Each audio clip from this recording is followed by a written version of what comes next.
국토부가 주택 250만 호 공급 계획을 발표했습니다. 예상대로 재건축 재개발 관련 규제 완화와 함께 청년 원가주택, 역세권 첫집주택 공급 방안 등의 구체안이 담겨 있었습니다. 내용은 참 좋습니다만 어쩔 수 없이 말하는 사람이나 듣는 사람이나 어째 기대감이 떨어지는 발표였지 않나 싶습니다. 지난해 말부터 집값이 안정 국면에 들어섰고 본격적인 하락 예측까지 힘을 얻고 있는 상황이니까요. 그만큼 아파트에 대한 관심도 많이 줄었죠. 그래도 이런 시점이니까 할 수 있는 얘기도 있죠. 오늘은 집값과 주택 공급의 상관관계에 관련된 얘기를 간단하게 정리해봤습니다. 감정 없이 얘기하기에는 딱 괜찮은 상황입니다. 자세히 알아보도록 하겠습니다. 이야기에 들어가기에 앞서 구독과 좋아요, 알림 설정 부탁드립니다. 최근 몇 년 사이 부동산 시장의 화두는 다름 아닌 공급이었습니다. 지난 정부가 꾸준하게 견지해온 수요 억제책은 도통 효과가 없었고 집값은 유례가 없을 정도로 치솟았으니 그 반대에선 공급 확대론이 힘을 얻을 수밖에 없었죠. 공급 확대론은 알기 쉽다는 장점도 분명합니다. 수요 공급 모형조차 몰라도 됩니다.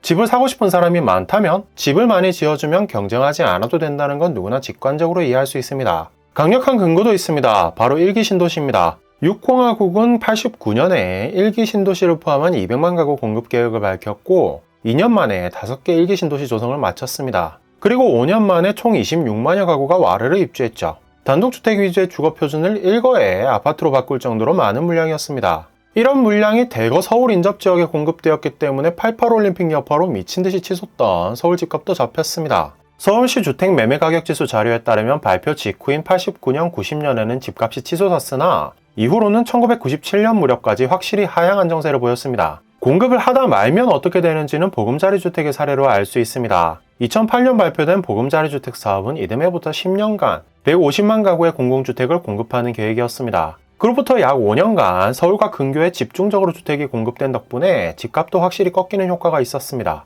하지만 2013년에 정권이 바뀌면서 분위기가 일변했습니다. 보금자리 주택 공급 물량은 상당 부분 취소되었고 건설붐을 이용한 경기 부양을 위해 빚내서 집사라 기조가 이어지면서 집값이 올라가기 시작했죠. 그리고 곧 정권이 다시 바뀌면서 수요 억제책이 시행되었지만 발목을 잡기는커녕 계속해서 등 떠밀린 집값은 지금 지경에 이르렀습니다. 이렇게 보면 집값의 특효약은 결국 공급인 것처럼 보입니다. 대규모 공급만 있었다 하면 집값이 떨어지고 이후로 공급의 고삐를 늦추면 어김없이 집값이 올랐으니까요. 그런데 공급 만능설에는 문제가 있습니다. 집값이 치솟는 국면에도 공급은 있었고 심지어 꽤 많은 적도 있었거든요. 멀리 갈 것도 없이 최근 5년간이 대표적입니다. 이동안에는 수요 억제책이 전개되었지만 의외로 수도권에 꽤 많은 집이 공급됐습니다. 부동산 114 자료에 따르면 2017년부터 2021년까지 수도권에는 총 97만 7천여 가구의 아파트가 입주했습니다. 그런데 집값은 전혀 잡히지 않았어요. 모범 사례로 꼽히는 보금자리 주택이 공급된 2008년, 2012년 구간에는 입주 물량이 72만 가구 수준이었습니다. 그때랑 지금이랑 다르다고 주장하기에는 세대수도 그렇게 큰 차이가 나지 않습니다.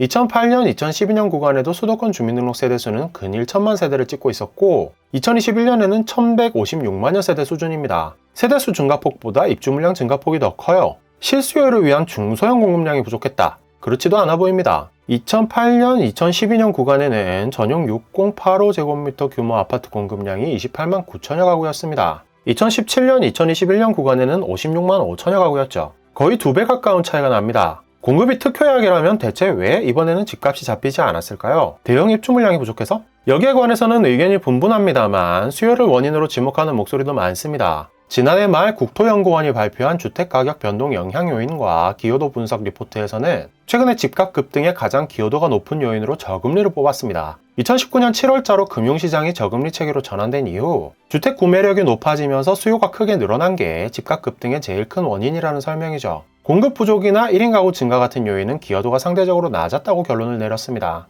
실제로 2008년, 2012년 구간의 한국은행 기준금리 추이를 보면 설득력이 크게 높아집니다. 2010년 7월까지는 금융위기 여파로 2%의 저금리 기조가 유지되었으나 2-3개월 간격으로 0.25%씩 기준금리 인상이 단행되었습니다. 보금자리 주택은 이런 시기에 대량 공급되었고 금융위기 여파로 수요가 위축된 가운데 공급까지 꾸준하니 집값이 내려간 것입니다. 이외에도 집값의 결정 요인은 인구, 인프라, 거래량, 투기 수요 등 셀 수도 없이 많습니다. 공급만이 능사는 아닌 겁니다. 누구나 능력이 있다면 강남 한복판에 아파트를 100채든 1000채든 갖고 싶겠죠. 이런 수요를 다 만족시키려면 온 인류가 메타버스로 떠나야 하지 않을까요? 물론 공급 확대론을 아예 허상이라고 볼 수는 없습니다. 공급은 여전히 중요한 집값 결정 요인입니다. 특히 호경기든 불경기든 수요가 꾸준한 서울 근교와 달리 수요가 한정적인 수도권 외곽이나 지방에서의 대량 공급은 치명적이기까지 합니다. 대구가 대표적입니다. 대구는 올해부터 2024년까지 7만 7천여 가구의 입주가 예정되어 있습니다. 2017년부터 2021년까지 5년간의 입주 물량이 3년 만에 쏟아지는 셈입니다.